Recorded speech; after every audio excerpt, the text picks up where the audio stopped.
دریا بھی آدھے سے زیادہ سوکھ چکے ہیں اور بعض علاقوں میں زمینی پانی بھی بہت گہرا ہے جسے نکالنے کے لیے بہت زیادہ اخراجات آتے ہیں۔ لوگ سرمایہ کی کمی کی وجہ سے پانی سے محروم ہوتے نظر آتے ہیں، اسی لیے زراعت کا پیشہ قدرے کم ہوتا نظر آتا ہے۔ زراعت میں بارش کا بڑا کردار ہے جو کاشتکاروں کی امیدوں کو ہرا کر دیتی ہے۔ چونکہ ازبیکستان ایک مسلم ملک ہے، اسی وجہ سے قانون بھی بہت سخت ہیں۔ جوا کھیلنے، غلام بنانے اور شراب نوشی پر سختی سے پابندی عائد ہے۔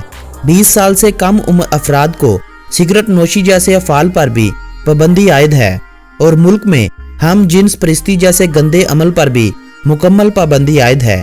کسی بھی جرم کے ثابت ہونے پر سخت سزاؤں کا سامنا کرنا پڑتا ہے۔ سرکاری اور غیر سرکاری عمارتوں کے علاوہ ہجوم اور عورتوں کی فوٹوز لینے پر پابندی عائد ہے۔ ازبیکستان میں ہاتھ ملانا صرف اسی صورت میں جائز ہے جب سامنے والا بھی کوئی مرد ہو۔ عورتوں کے ساتھ ہاتھ ملانا برا سمجھا جاتا ہے، جبکہ مرد اپنے رشتہ دار عورتوں کے سروں پر ہاتھ پھیرتے ہیں۔ ویسے بھی عورتیں غیر مردوں کے سامنے نہیں آتی، لیکن عمر رسیدہ عورتیں سڑکوں پر نان اور دیگر کھانے کی اشیاء بیچتی نظر آئیں گی، جن کے اس عمل سے ان کے گھر بار چلتے ہیں۔ الخوارزمی کا نام تو آپ نے ضرور سنا ہوگا، جس نے عربی ہندسے اور الجبرا ایجاد کیا تھا۔ اس عظیم انسان کا تعلق بھی ازبیکستان سے ہی تھا۔ الخوارزمی کے علاوہ دنیا کی 2 بڑی شخصیتوں کا تعلق بھی ازبیکستان سے ہی تھا، جن کے نام بو علی سینا اور البیرونی کے ہیں۔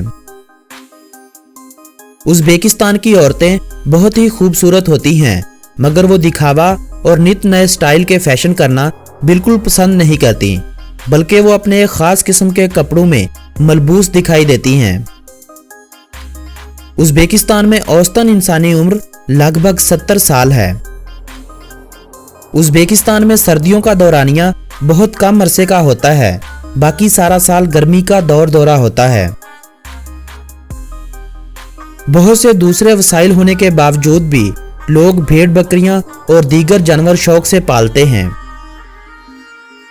دوستو، یہ تھی ازبیکستان کے بارے میں دلچسپ معلومات پر مبنی ایک بے حد خوبصورت اور تفصیلی ویڈیو، مگر ان سب معلومات کے باوجود بھی کئی ایک ایسی باتیں ہوں گی جو ہم آپ کو بتانا بھول گئے ہوں گے۔ سو رہ جانے والی تمام باتوں، ازبیکستان کے تفریحی مقامات اور ویزے کے حصول کے بارے میں ہم آپ کو ازبیکستان پر بنائی جانے والی اگلی ویڈیو میں بتائیں گے۔ آج کی یہ ویڈیو اگر آپ دوستوں کو پسند آئی ہو تو اس ویڈیو کو اپنے عزیز و احباب کے ساتھ واٹس ایپ اور فیس بک وال پر شیئر کرتے ہوئے اپنی پسندیدگی کا اظہار کریں۔ میری حوصلہ افزائی کے لیے لائک کا بٹن پریس کرنا ہرگز نہ بھولیں، اور آپ اپنی قیمتی آراء بذریعہ کومنٹ ہمیں ارسال کر سکتے ہیں۔ اگلی ویڈیو تک اپنے اس دوست محمد نبیل کو اجازت دیں۔ اللہ نگہبان۔